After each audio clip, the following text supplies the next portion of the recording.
le portable il est coupé.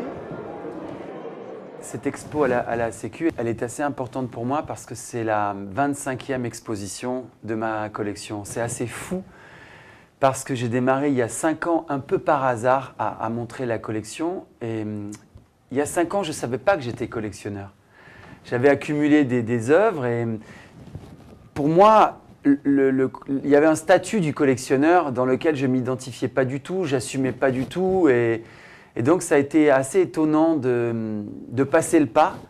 Et c'est vrai qu'il y a beaucoup de clichés autour de ce rôle de collectionneur et autour du côté un peu fermé de l'art contemporain, hein, de la difficulté de pousser la porte d'une galerie, on parle souvent de ça. Et j'aime bien casser ça. Moi, je suis arrivé à Paris il y a une petite vingtaine d'années et je ne connaissais rien à l'art.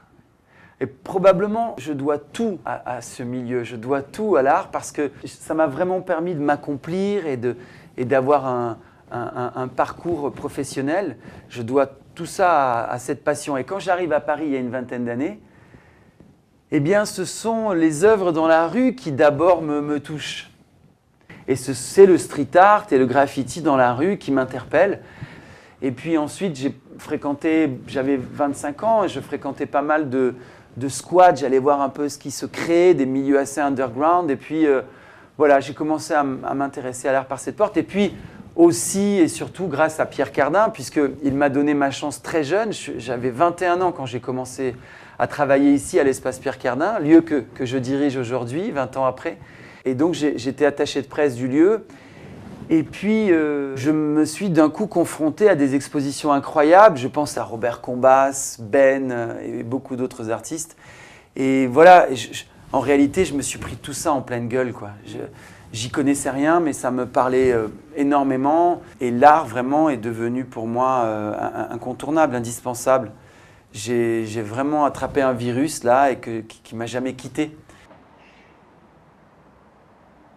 Je me suis vraiment spécialisé depuis 4-5 ans dans le street art, que je fréquentais depuis une quinzaine d'années, mais vraiment j'ai spécialisé la collection dans ce mouvement parce que c'est le mouvement qui me touche le plus. C'est le mouvement qui me touche le plus de par son ADN, c'est-à-dire sa gratuité, son accès à tous, au plus grand nombre dans la rue, son côté militant, et puis son rapport direct, hein, un rapport esthétique très fort aux œuvres.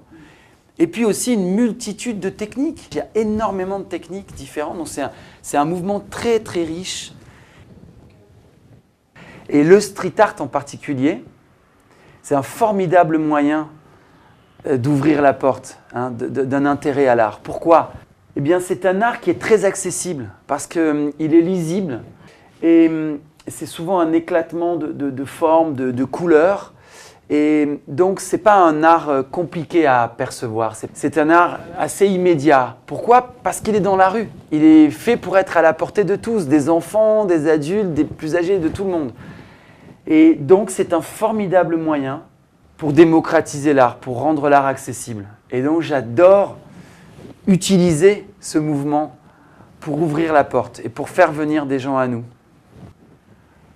Et en ce sens, on mène un peu le même combat avec la Sécu. C'est un lieu magnifique, la Sécu, parce que c'est 250 mètres carrés, c'est un white cube, hein, à la façon des galeries new-yorkaises, et puis avec des magnifiques verrières.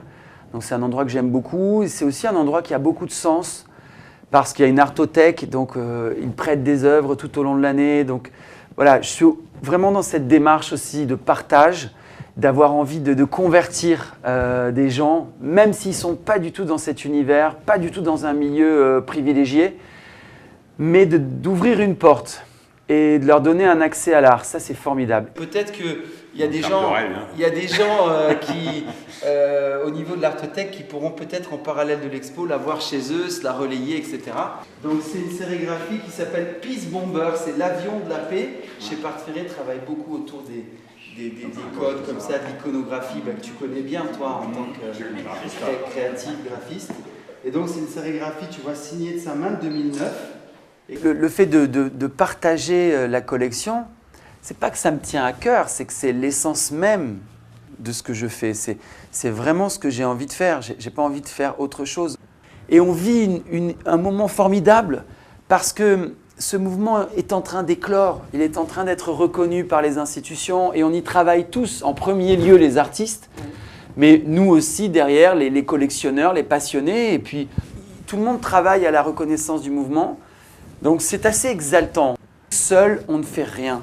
On fait un énorme travail sur les réseaux sociaux, vraiment pour accueillir le plus grand nombre de personnes. Et c'est l'union qui fait la force. Et c'est dans cet esprit que j'ai créé Artistic Réseau. Et bon, ben voilà.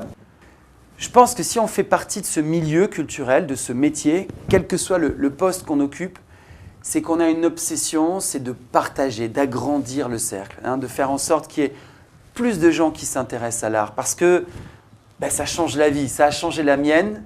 Et je suis persuadé que ça peut changer la vie de beaucoup de gens. Donc c'est ça qui m'habite aujourd'hui, c'est ça que j'ai envie de faire. Je pense à Didier Vess, grâce à qui on monte cette exposition, qui est le directeur artistique de Art Up, la foire d'art contemporain de Lille, à Lille Grand Palais. Alors donc la Sécu, c'est la 25e exposition de la collection, donc c'est un temps fort. Et puis c'est surtout un lieu et une équipe très attachante, hein. L'équipe de la Sécu, je pense à Patrick, Elsa. C'est pour ça que je suis très heureux d'aller poser ma collection de street art là-bas.